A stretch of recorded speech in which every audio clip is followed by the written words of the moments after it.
किसान भाइयों, गन्ने की बुआई के समय जो आपको खेत की तैयारी करनी है, खेत की तैयारी से लेकर के मैं इस वीडियो को चल रहा हूं और कटाई तक की पूरी जानकारी आपको दे रहा हूं इस वीडियो में। जिस समय पर किसान भाइयों हमें खेत की तैयारी करनी है, उस समय पर आपको कम से कम 3 से लेकर के 4 गोबर की जो ट्रॉली होती है हमारी, 3 से 4 ट्रॉली गोबर की सड़ी हुई कंपोस्ट खाद आप लोगों को खेत के अंदर डलवानी है। उसके बाद खेत आप लोगों को तैयार करवाना है। अब बात करते हैं कौन कौन से उर्वरक कितनी कितनी मात्रा में बुआई के समय आपको डालने हैं। तो सबसे पहले किसान भाइयों, आपको सिंगल सुपर फॉस्फेट SSP की मात्रा 120 किलोग्राम प्रति एकड़ के हिसाब से आपको लेनी है। इसके साथ साथ किसान भाइयों जो आपकी पोटाश आती है, पोटाश की मात्रा आप किसान भाइयों 30 से लेकर के 35 किलोग्राम प्रति एकड़ के हिसाब से आपको लेना होगा। यूरिया की मात्रा इस समय पर आपको 15 से लेकर के 20 किलोग्राम प्रति एकड़ के हिसाब से लेनी चाहिए। और साथ ही में किसान भाइयों एक कीटनाशक आपको इस समय पर लेना है। इस कीटनाशक का नाम रीजेंट, ये दानेदार रूप में मिलेगी। फिप्रोनिल 0.6% फॉर्मुलेशन में रीजेंट अल्ट्रा नाम से आता है। इसकी मात्रा आपको 4 किलोग्राम से लेकर के 6 किलोग्राम प्रति एकड़ के हिसाब से लेनी चाहिए। तो ये खादें, ये उर्वरक डालने के बाद अब अपने गन्ने की बुआई कर सकते हैं। अब बात कर लेते हैं गन्ने की बुआई से लगभग 40 दिन बाद आप लोगों को कौन कौन सी खाद कितनी कितनी मात्रा लेनी है। तो गन्ने की बुआई से 40 दिन बाद किसान भाइयों आपको सल्फर की मात्रा लेनी है 4 किलोग्राम तक प्रति एकड़। WDG वाला 80% वाला लेना होगा। ये सिंजेंटा का थाइन्यूट्री नाम से आता है साथियों, या फिर मैंसूल नाम से अडामा का, तो कई कंपनी बनाती हैं। तो 4 किलोग्राम आप सल्फर ले लीजिए। इसके साथ साथ किसान भाइयों यूरिया की मात्रा आप लोगों को लेनी होगी लगभग 35 से लेकर के 40 किलोग्राम प्रति एकड़ के हिसाब से।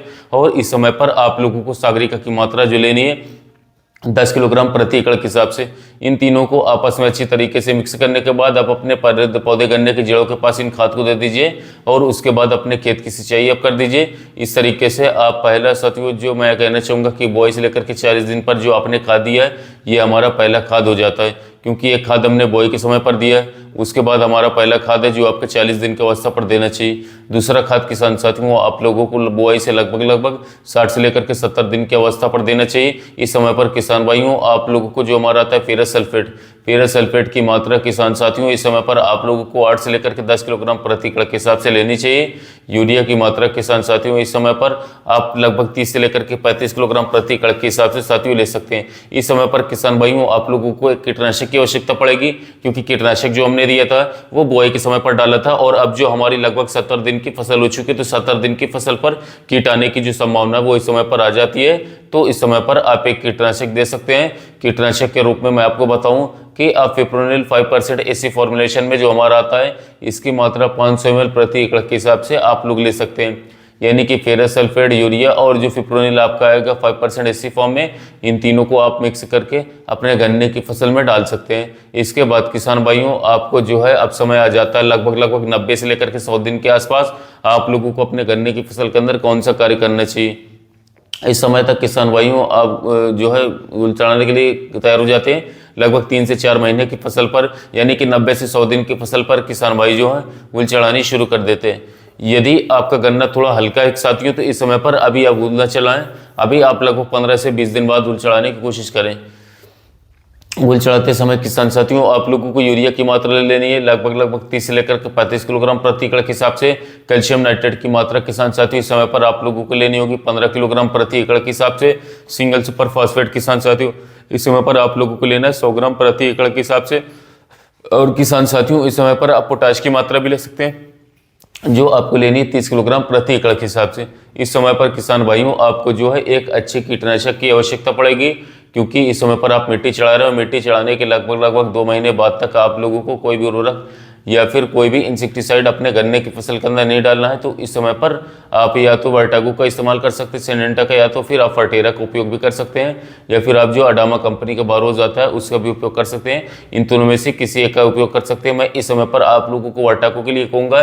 वर्टागो की मात्रा किसान साथियों 5 से 6 किलोग्राम प्रति एकड़ के हिसाब से आप इस समय पर गन्ने की फसल में ले सकते हैं। इन सभी खादों को अच्छी तरीके से मिक्स करने के बाद आप अपने गन्ने की फसल में जड़ों के पास में इसे डलवा दीजिए। और इसके बाद अपने खेत की साथी जो मिट्टी होती है, जो गुल आप चढ़वा रहे हैं, वो गुल को आप चढ़वा दीजिए।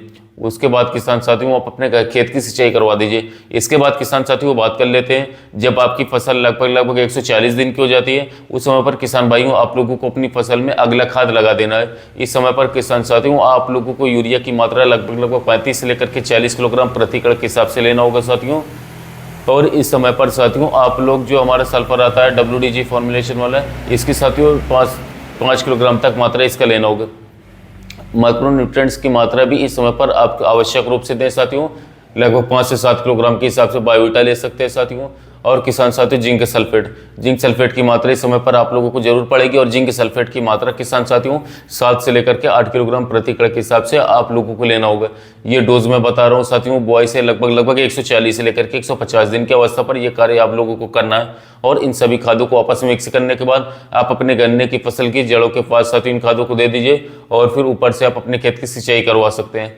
अब बात कर लेते हैं किसान साथियों, जिस समय पर आपकी जो फसल है लगभग 180 से लेकर के 190 दिन के आसपास की हो जाती है, उस समय पर किसान भाइयों आप लोगों को यूरिया की मात्रा लगभग 40 किलोग्राम लेनी है। सागरिका की मात्रा किसान साथियों आप लोगों को लगभग 10 किलोग्राम लेना है, और पोटाश की मात्रा इस समय पर किसान साथियों आपको 30 किलोग्राम लेना होगा। इस समय पर किसान साथियों पोटाश और सागरिका मैंने क्यों बताया, इसके लिए मैं आप लोगों को बता दूं, जो पोटाश है साथियों 180 दिन के गन्ने के अंदर गन्ना बहुत ही अच्छी तरीके से पड़ जाता है। उस समय पर यदि आप पोटाश का उपयोग करते हैं तो साथियों आपके गन्ने की मोटाई को पोटाश बढ़ाएगा, गन्ने के अंदर वजन को बढ़ाएगा, सुक्रोज की मात्रा को बढ़ाएगा, और साथ ही साथ सागरिका जो हम इस समय पर डलवा रहे हैं, सागरिका के अंदर वो सभी पोषक तत्व हैं जो हमारे गन्ने की फसल के लिए बहुत ही ज्यादा जरूरी इंपॉर्टेंट है। तो इस समय पर जब हम सागरिका डालेंगे तो आपके गन्ने की फसल जो कि काफी अच्छी तरीके से बढ़वार करेगी, ग्रोथ करेगी, जड़ों का विकास होगा, और उसके अंदर किसी भी तरीके किसी भी पोषक तत्व की कमी देखने को नहीं मिलेगी। इस समय पर किसान साथियों आप एक अच्छे कीटनाशक का उपयोग भी कर सकते हैं, जिसके लिए मैं इस समय पर आप लोगों को सजेस्ट करूंगा कि आप थाइमेथॉक्सोम 30% एफएस फॉर्मुलेशन में जो हमारा आता है इसकी 700 ml मात्रा साथियों प्रति एकड़ ले सकते हैं। थाइमेथॉक्सोम का कार्य किसान साथियों कीटनाशक के साथ साथ ये आपके गन्ने की फसल के अंदर वजन भी बढ़ा करके देता है कुछ हद तक, क्योंकि इसमें फटोनिक इफेक्ट होता है। तो इस समय पर आप इन सभी खादों को आपस में मिक्स करने के बाद अपने गन्ने की फसल के अंदर जड़ों के पास में साथियों दे सकते हैं। तो ये डोज जो मैंने किसान साथियों आप लोगों को बताई है, ये लगभग 190 से 200 दिन की जो डोज है ये मैं आप लोगों को बता चुका हूँ। अब बात कर लेते हैं साथियों 230 से 240 दिन के आसपास आप लोगों को अपने गन्ने की फसल के अंदर कौन कौन से उर्वरक कितने मात्रा में साथियों देने चाहिए।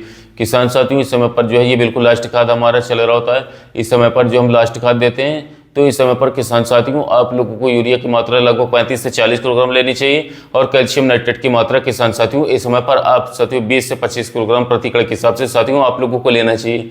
और इन दोनों को मिक्स करने के बाद दोस्तों आप अपने गन्ने की फसल के अंदर इसे डलवा सकते हैं। यदि आप इस तरीके से चलते साथियों तो आपके गन्ने की फसल के अंदर गन्ने की मोटाई भी अच्छी बढ़ेगी, गन्ने की लंबाई भी बढ़ेगी, और साथियों गन्ना आपका लास्ट तक साथियों हरा भरा बिल्कुल रहेगा।